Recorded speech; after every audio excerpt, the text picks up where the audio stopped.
CM Revanth Reddy వ్యాఖ్యలపై BRS working president తీవ్ర స్థాయిలో విరుచుకుపడ్డారు.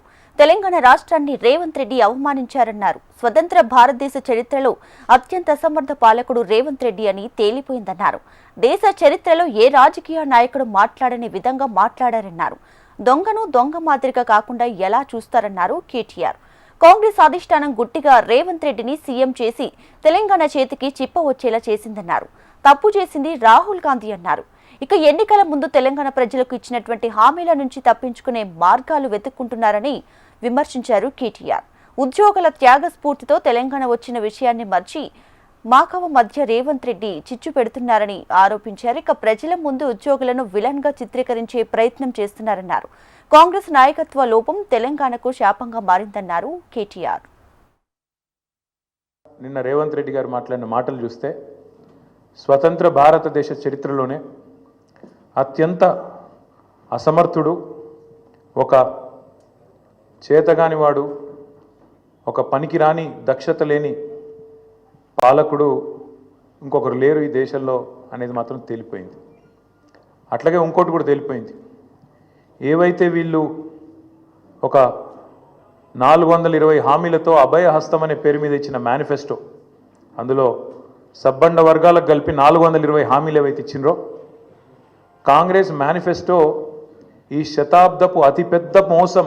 కేసీఆర్ గారు చెప్పిన ప్రతి మాట ఢిల్లీ పార్టీలను నమ్మితే ఆగమైతే తెలంగాణ అని చెప్పిన మాట అక్షర సత్యం అని చెప్పి ఇవాళ రుజువు అయింది.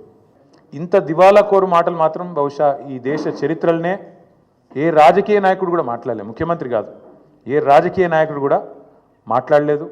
ఒక్క మాటలో చెప్పాలంటే రేవంత్ రెడ్డి గారు నిన్న నాకు పరిపాలన చేత కాదు అని కాడి పడేసిండని చెప్పక తప్పదు.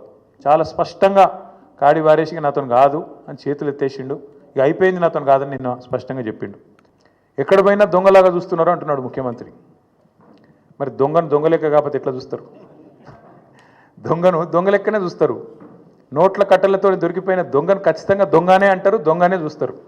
ఒక విశ్వసనీయత లేని ఓటుకు నోటు దొంగను కాంగ్రెస్ అనే ఒక ఎర్రి పార్టీ గుడ్డిగా నమ్మి సీఎం చేసింది, కానీ ఖచ్చితంగా దేశంలో మిగతా వాళ్ళు మాత్రం నమ్ముతలేరు. మోసగాళ్లను దొంగలను దొంగలే అంటారు ముఖ్యమంత్రి గారు. ఖచ్చితంగా అది ఈరోజు కాదు, చివరి రోజు దాకా కూడా నీ పరిస్థితి అదే ఉంటుంది, యాద పెట్టుకోని చెప్తున్నా. తప్పు చేసింది దొంగ చేతికి తాళాలు ఇచ్చి కాంగ్రెస్ పార్టీ, రాహుల్ గాంధీ గారు. ఈరోజు మే 6, 2025 నేను మీ అందరు గుర్తు చేస్తున్నా, సరిగ్గా 3 సంవత్సరాల కిందట ఇదే రోజు మే 6, 2022 నాడు రాహుల్ గాంధీ గారు వరంగల్కి వచ్చినారు. రైతు డిక్లరేషన్ అనే పేరిట ఆ రోజు రాహుల్ గాంధీ గారు చెప్పిన మాటలు 2 లక్షల రుణమాఫీ చేస్తామని, అట్లాగే రైతు భరోసా 15,000కు పెంచుతామని, అట్లాగే కౌలు రైతులకు రైతు బంధు ఇస్తామని, అట్లాగే రైతు కూలీలకు న్యాయం చేస్తామని వ్యవసాయ డిక్లరేషన్లో చెప్పి 3 సంవత్సరాలు దాటింది రాహుల్ గాంధీ గారు. అందుకే నేను అంటున్నా, తప్పు చేసింది రాహుల్ గాంధీ, తప్పు చేసింది ఏఐసిసి. దొంగ చేతికి తాళం ఇచ్చి ఇవాళ తెలంగాణ చేతికి చిప్ప వచ్చే పరిస్థితి చేసింది ఖచ్చితంగా ఆల్ ఇండియా కాంగ్రెస్ కమిటీ, ముఖ్యంగా దానికి బాధ్యుడు లీడర్ ఆఫ్ ఆపోజిషన్గా ఉన్న రాహుల్ గాంధీ గారు అని చెప్పి నేను చెప్తా ఉన్నాను.